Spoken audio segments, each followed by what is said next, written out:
Hi everyone and welcome back to my channel. What we're gonna explore today is our persuasive speech. Again, after you watch this video clip, please go back to your team and your assignment is waiting out there. Okay, let's get started.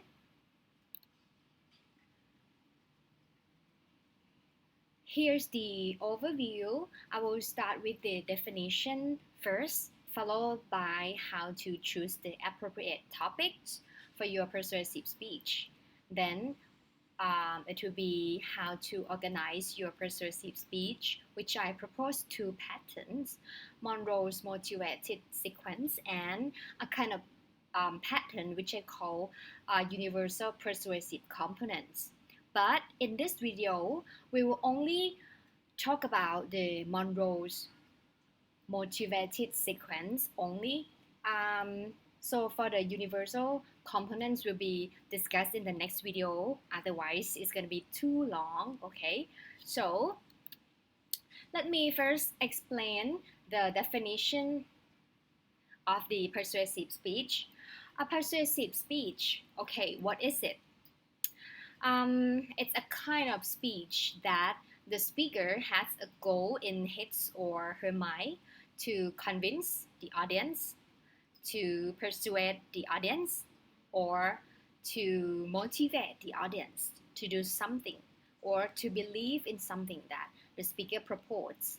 So the important thing is to make the audience think or do what you want them to do.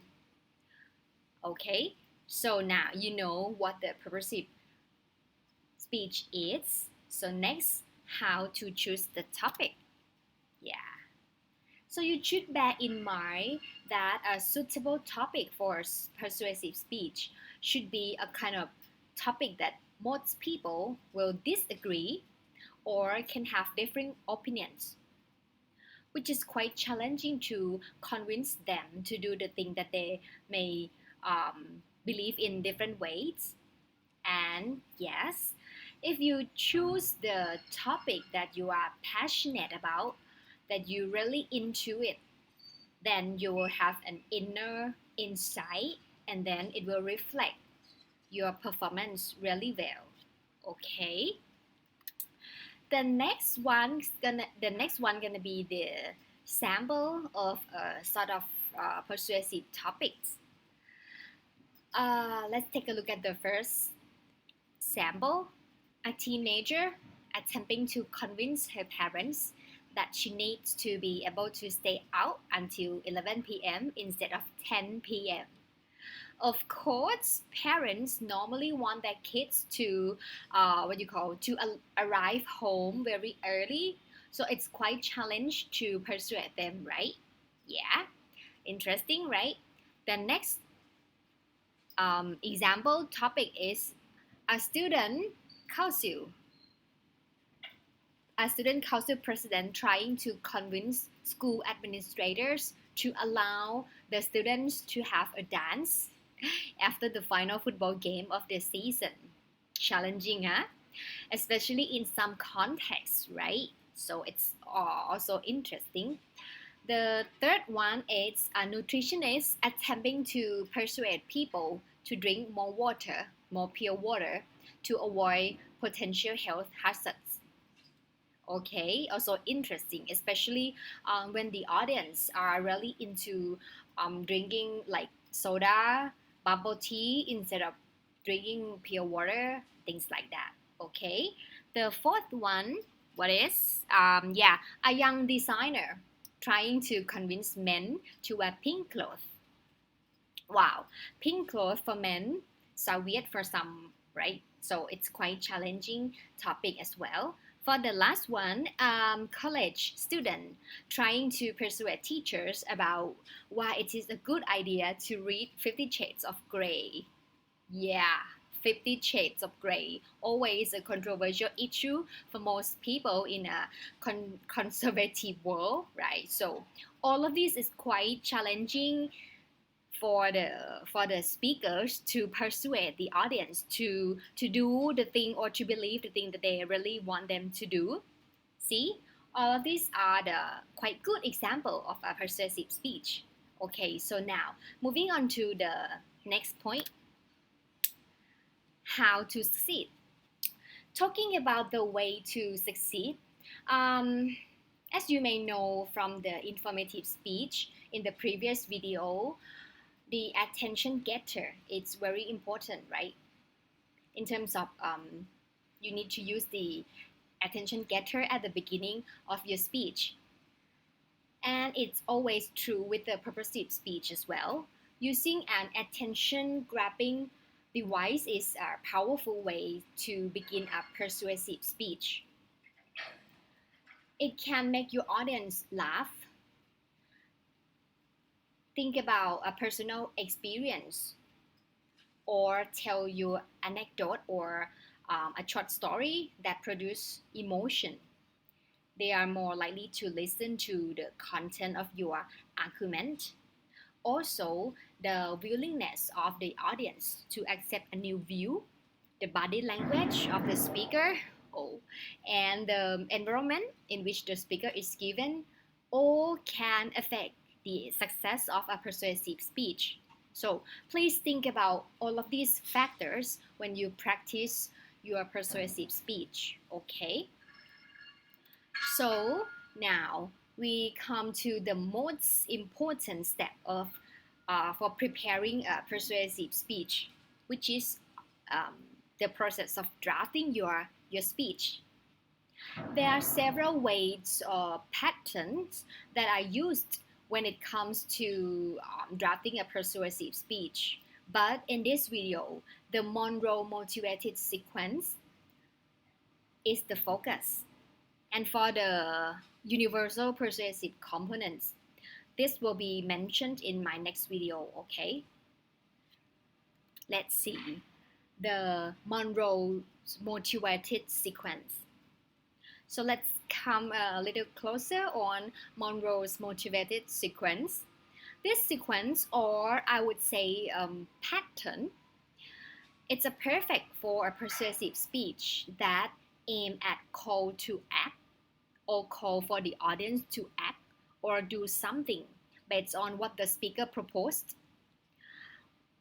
Like when you graduate, you may have the opportunity to motivate, to inspire, or to persuade others. Whether you are a senior executive giving a presentation to the board, a manager giving a moral boosting speech to your team, or a production manager giving a presentation on like safety standards at some point, you will probably have to move people to action. Okay? Is persuasion a gift? What do you think?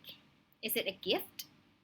Are some people born with the ability to speak well and sell their ideas successfully? Well, the answer is yes, but not all. Yes, but not all.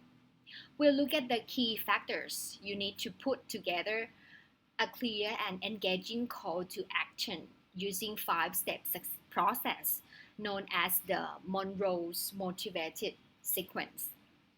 Okay, then persuasion will not be a gift for someone anymore. Everyone can be a great persuasive speaker by using the Monroe motivated sequence, right? Okay, Monroe motivated sequence is one of the most commonly cited and discussed organizational patterns for persuasive speech. It's Alan H. Monroe's motivated sequence. Okay, the purpose of Monroe motivated sequence is to help speakers sequence supporting materials and motivational appeals to form a useful organizational patterns for speeches as a whole. So to help you see each step clearly, let's take a look at this table. Okay, here's the list of the basic steps of Monroe motivated sequence. Consists of 5 steps, as you can see right here. And also the subsequent reaction a speaker decides from his or her audience. Okay, you're gonna see on your left hand side It represents the steps that the speaker should follow. And on your right hand side, here, the audience response. Okay. On your right hand side shows what your audience should say if your speech is successfully. Okay. Let's take a look at the first step. Attention. Attention is to get the audience attention, as it tells you by its name, attention. And the audience will respond after listen to your attention step, like, okay, I want to listen to the speaker, because you can grasp your audience or hooks your audience attention already, right? Okay. And the next step is the need step. What is the need step?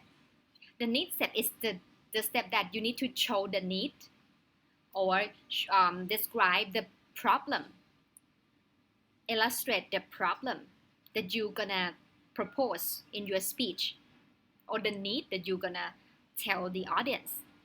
Okay. And the audience may react like, okay, something needs to be done about the problem. Okay, so the audience will know the needs or the problem. Okay. Next, the satisfaction step. Satisfaction step is the satisfying the need, presenting the solution.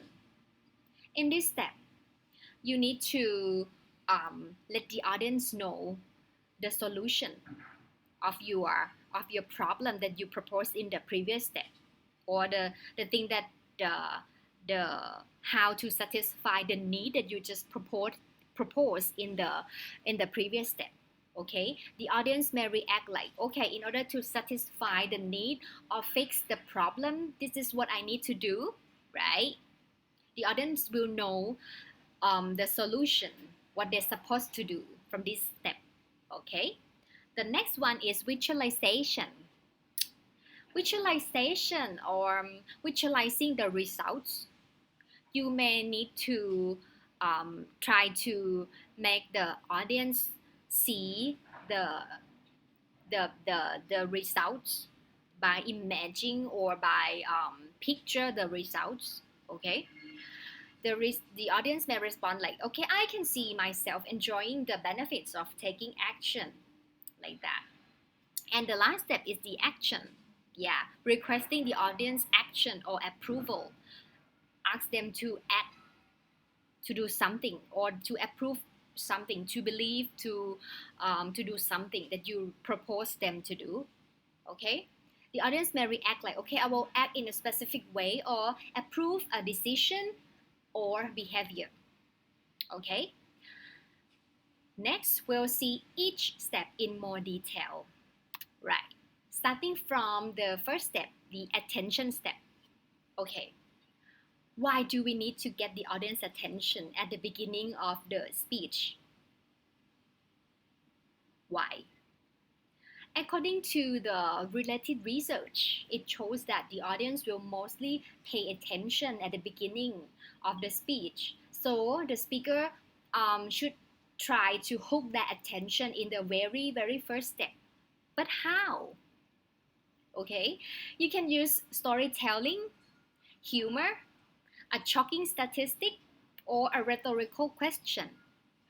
Okay, let me describe a little bit about a rhetorical question, just in case that you may have forgot from the previous video. A rhetorical question is a kind of question that the speaker asks to make the audience feel, oh, what? Really? What next?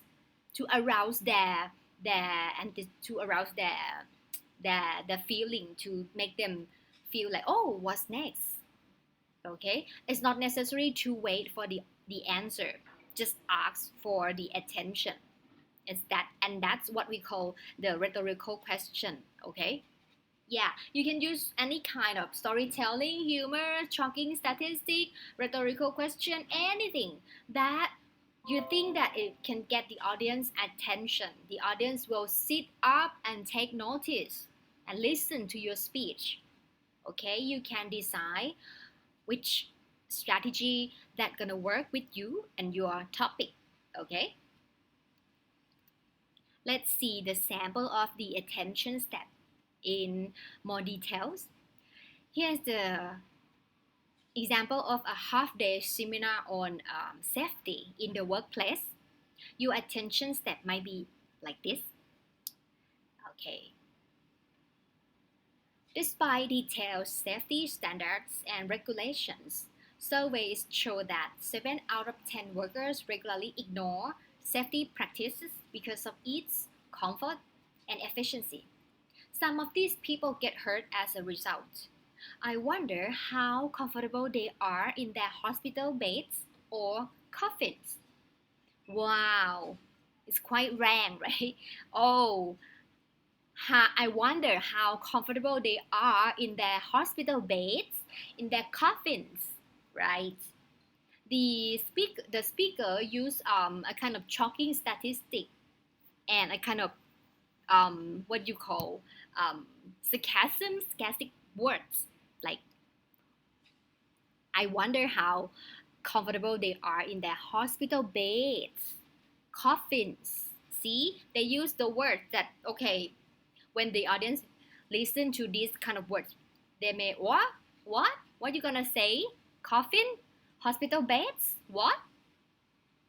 Something like that. This is a kind of um, um, grabbing the audience attention, right? Okay, they use shocking statistic. They use shocking words, I would say. Okay, yeah, and you can also use any kind of techniques like you may use a storytelling, rhetorical question, any kind of technique that match your topics as I said earlier. Okay, try to make it um, match with your personal, with your experience, or with your topic.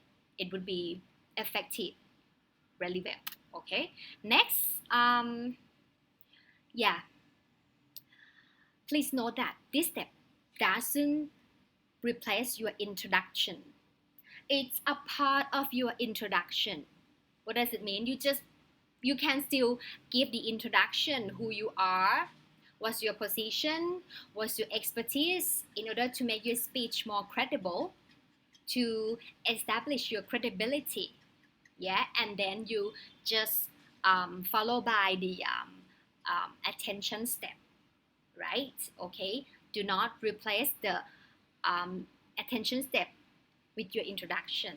Okay, just it's a part of the introduction, I would say. Okay, next, moving on to the needs, right? Okay, for the needs step, um, is used to establish the need. The speaker established that there is a specific need or a problem. Your job is to tell the audience the need or the problem that make you come to deliver this speech today. Okay? But do not suggest any solutions in this step. Just use this part to help your audience understand and feel the need to solve the problem. Just build just build that emotion. Okay? Just convince your audience there's a problem. This set of statements must help the audience realize that what's happening right now isn't good enough and needs to be changed. Okay? The speaker should provide a description of the problems as well as the consequences that may result if the problem go unsolved. But how? Let's see. You can choose just some strategy or more. Yeah, you can choose only one strategy or two or three, depending on your topic, depending on your style, depending on your personal. Okay, the first step, not step. The first thing that you may choose is use statistic to back up your statements. Right, statistic, the number. It's also work with many kinds of topics, right? Then you can talk about the consequences of maintaining the status quo. The status quo is like you keep doing the same thing, not change anything. Yeah. Okay. Just talk about the consequences of keep doing the same thing and not making changes. What's going to happen if you staying maintaining the status quo? Okay.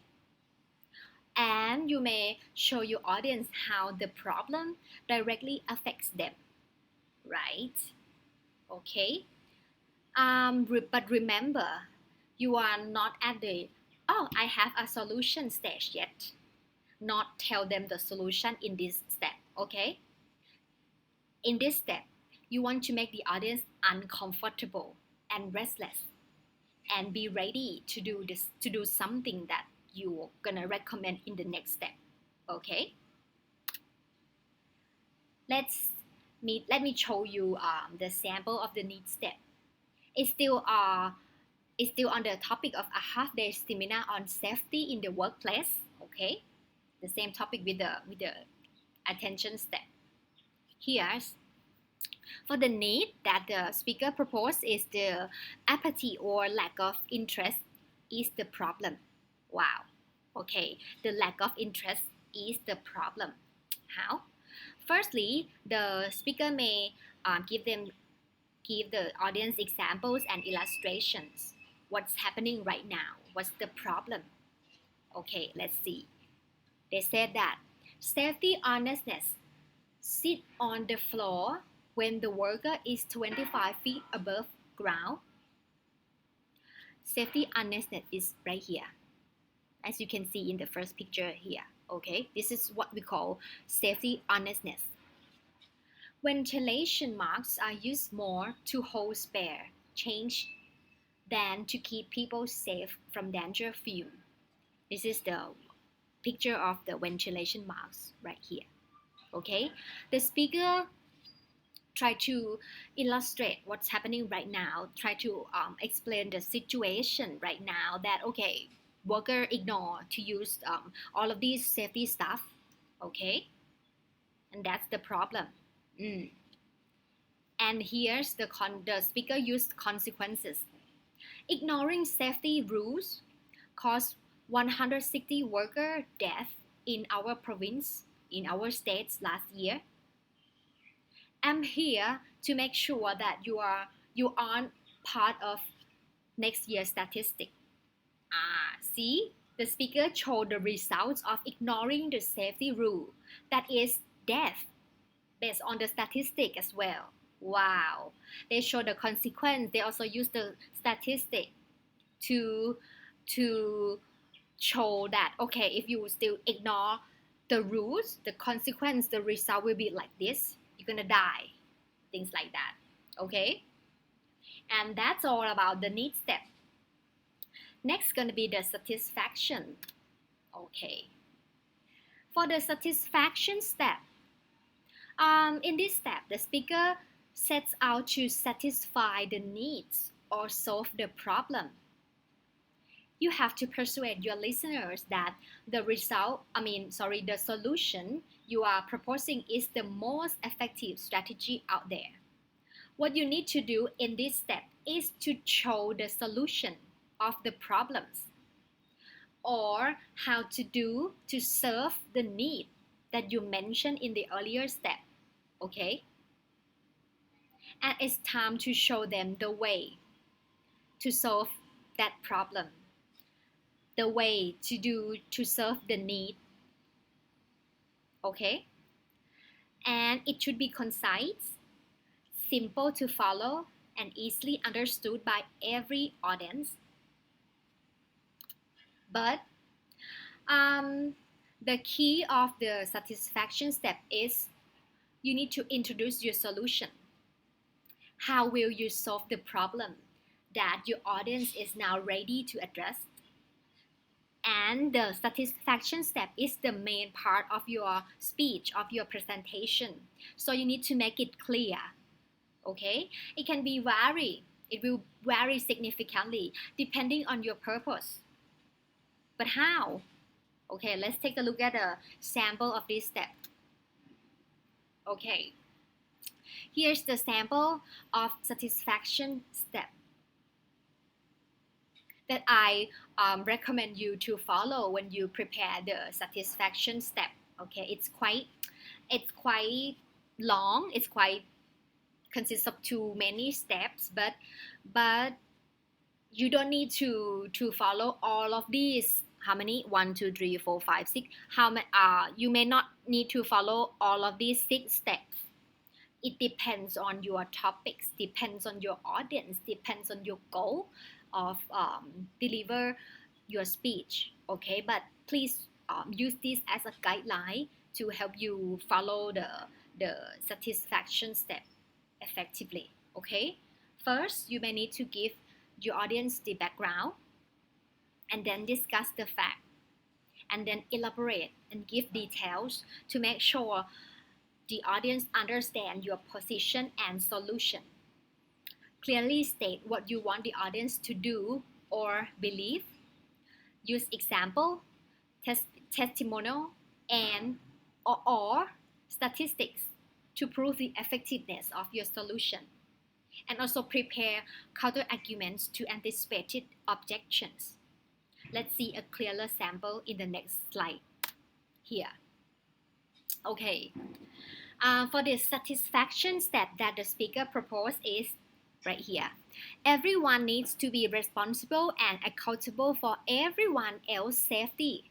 Okay, here's what the speaker proposed for the a kind of a solution, I would say. Okay, to be responsible and accountable for everyone else's safety. The speaker may give a kind of background for the audience first, like, okay, habits from over time, they are passed on from worker to worker until the culture accepts looser safety standards. Okay, give them background a little bit, and then propose fact. You may introduce more statistics on workplace accidents that relevant to your organization. And then position statement.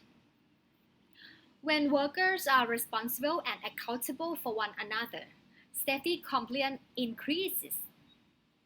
Yeah, show the result if the worker follow your proposal. If the worker responsible and accountable for everyone else's safety, what's gonna look like? What's gonna be? See, the safety compliance increases. Show the results if the workers follow your proposal, follow your solution. Next, state what you want audience to do. You may firmly state that, okay, this is what I want you to do. Like this, safety. Make safety a team goal. Try to make it a team goal. Try to set it as a goal for our team and things like that. Okay, just to confirm what you want them to do. Okay, and next, example. You may present one or more case study that support your solution. And the last thing, counter arguments.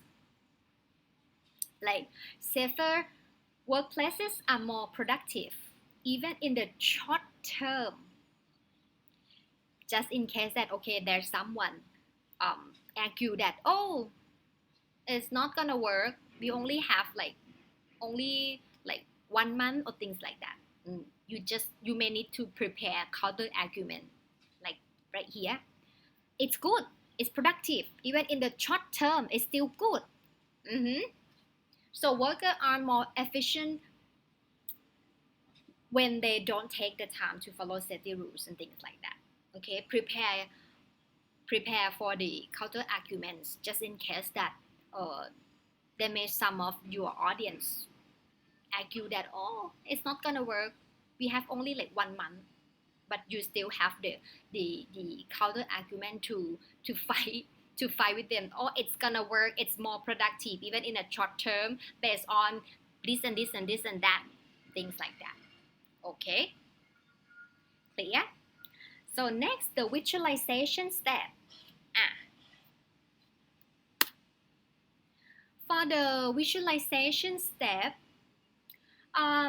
this step in which you are asked the audience to visualize a future where the need has been met or the problem solved, or describe what the situation will look like if the audience does not think. Mm. The more realistic and detailed the vision, the better it will be. It will create the desire to do what to do, the thing that you recommend. Your goal is to motivate the audience to agree with you and adopt similar behavior, adopt the attitudes and beliefs. Help them see what the result could be if they act the way you want them to do. Make sure that your vision is believable and realistic. Okay? And according to Monroe, visualization can be conducted in one of three ways. You can choose whether you want to be in a positive method, negative method, or contrast method. Let's take a look at detail first with the positive method. What is it?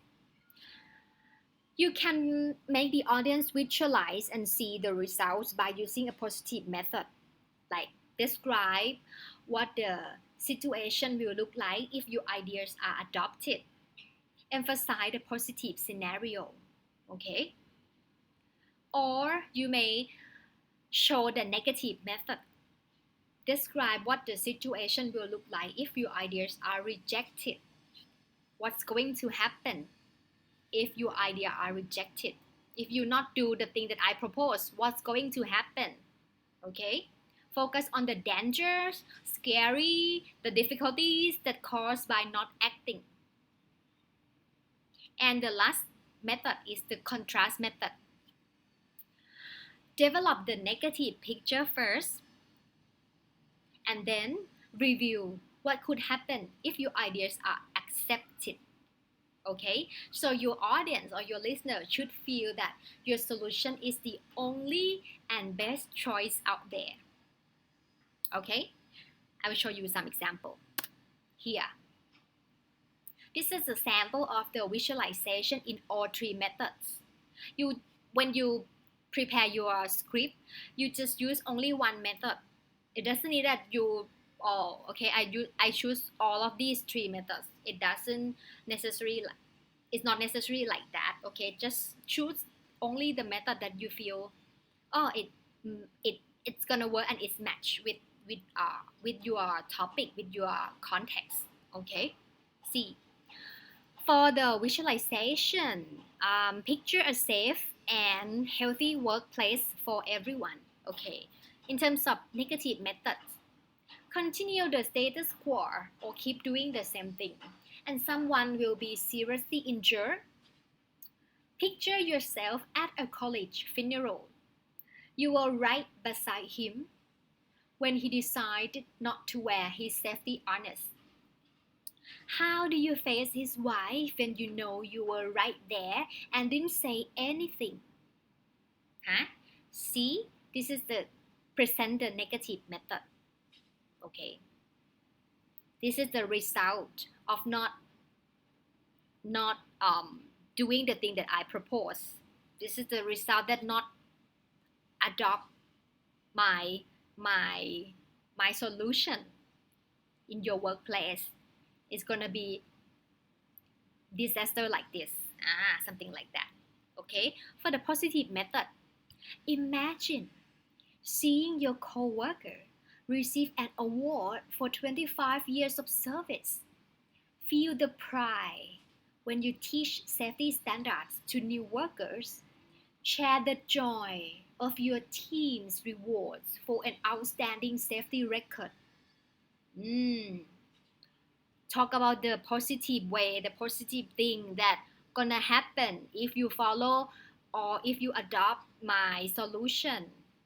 See, you're gonna get the reward. You're gonna have a full of joy and pride and things like that. This is the kind of positive method. For the last one, contrast method. It's mixed. with the negative and positive method, right? You just mention about the negative thing and then merge with the positive thing like this. Okay, talk about the negative thing first and okay, consider the opposite and then mention about the positive thing. Imagine seeing your coworker receive an award, blah blah blah. Okay, this is what we call contrast method. And if you think that these methods will work with your speech, you can use this kind of method to help you visualize in the visualization step. Okay, you can choose any method that you think is suitable for your speech, right? Okay, the next step is the action step. For the action step, is the last step, right? Your final job is to leave your audience with specific things that they can do to solve the problem, or you want them to take action now. But don't overwhelm them with too much information or too many expectations, and be sure to give them options to increase their sense of ownership of the solution. Okay, don't try to be hard sell for them. This can be as simple as inviting them to have some refreshments as you walk around and answer the question. But for very complex problems, the action step might be getting together again to review the plans, what you're gonna do next, get together again in the next month, or things like that. Okay? And here's the sample of action. Okay. For the action, they want them to review your safety procedure immediately. Okay, here's the speaker want to invite the audience to review the safety procedure. It's gonna be in the invitation like this. I've arranged a factory tour after lunch. Everyone is invited to join us. Your insight will really help us to identify areas that need immediate attention. If you are unable to attend this afternoon, I've left some pamphlets and business cards. Feel free to call me with questions, concerns, and ideas. This is the goal of this speaker, that they want to invite the audience to come and review the safety procedures again, things like that. Okay, it depends on your goal of your persuasive speech. Or if your action is not to invite your audience to get together to review things, but you want to tell the steps, you want to summarize the steps that you really want them to do, it's okay. But the important thing is to make it concise, summarize, and propose steps of action to your audience. Okay? First, you may tell your audience exactly what steps they need to take to resolve the issue.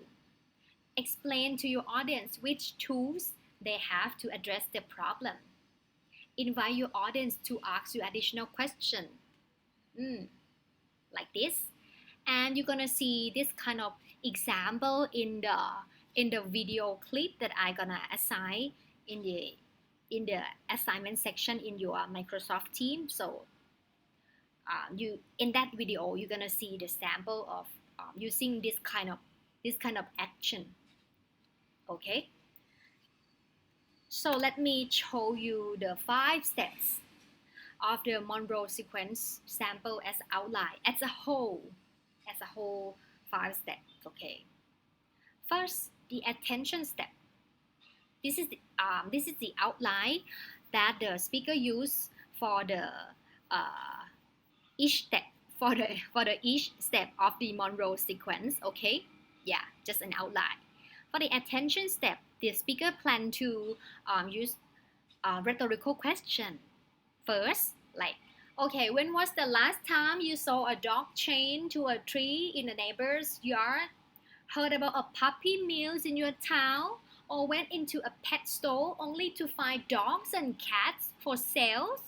Yeah, they use a rhetorical question just to make the audience feel what? Huh? Really? Huh? Things like that. Okay. Next, I work with Morris County Animal Protection Group, and I would like to share some ways in which you can help prevent these travesty.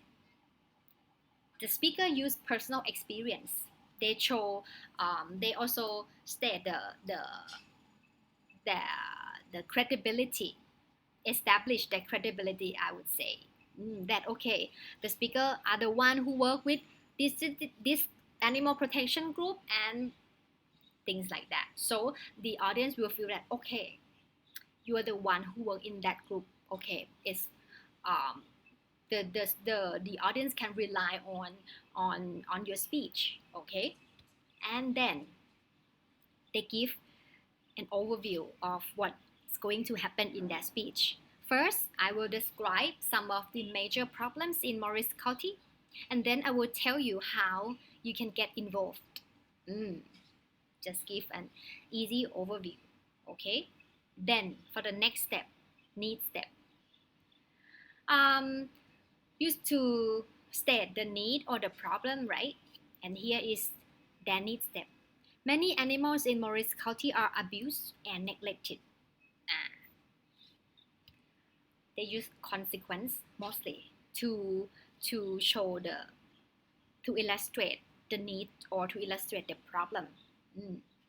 Like A, there are too many stray animals that are neither sprayed nor neutered, resulting in an overabundance of cats and dogs. See, they use the consequence.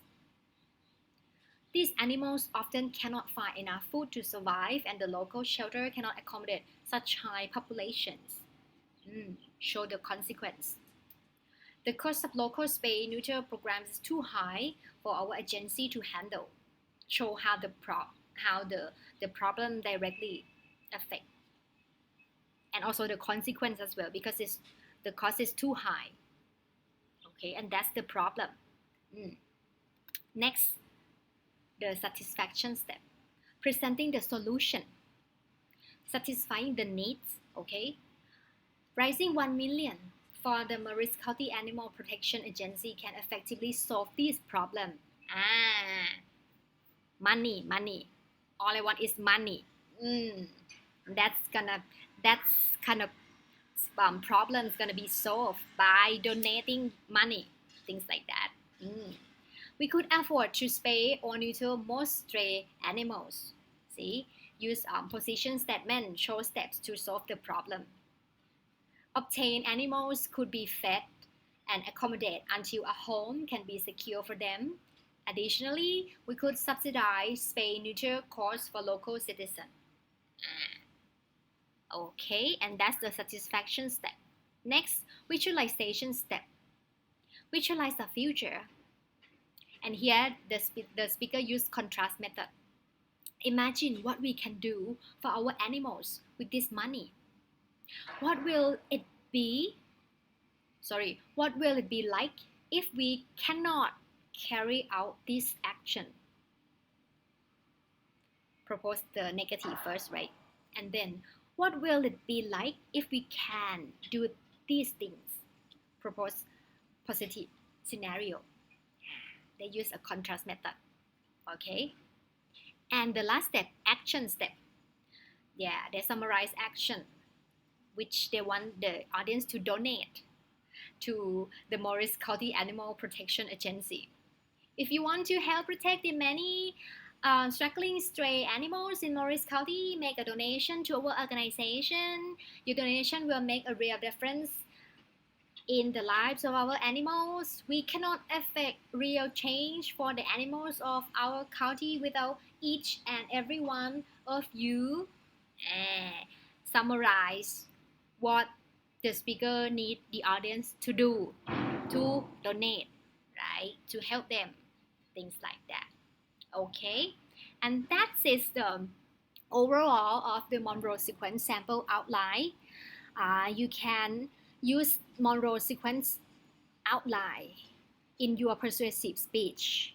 I would recommend to use this pattern, these five steps in your speech. If your persuasive speech gonna be like a call for action, okay, it's very useful and effective with this kind of call for action persuasive speech. Okay, just keep in mind that, okay, if you decide to create your persuasive speech as a final speech of your assignments, right? As a final assignment. If you think that, okay, you interested in deliver a persuasive speech in terms of call for action, please use Monroe sequence to help you deliver your speech effectively. Okay. And next gonna be the tasks. So please go back to your team in the assignment section. In your assignment section, I provide a video clip from TED Talk, so that you can take a look at the video clip from TED Talk. The speaker used the Monroe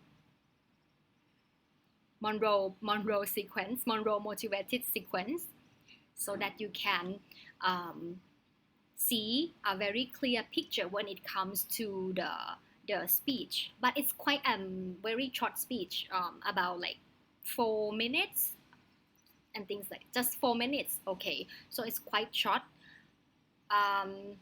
Make sure that you follow the sequence that the speaker proposed.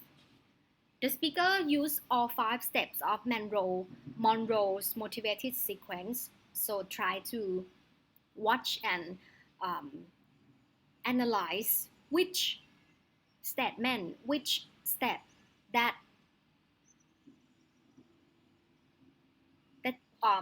which statement, which sentence that she used in her speech, right? Okay, so you can go and see your assignments in your Microsoft Teams and do the tasks via the link as usual. Okay, enjoy. And here's the reference. And thank you for watching my video clip. And if you have any question, yeah, feel free to contact me at any time. Okay, thank you.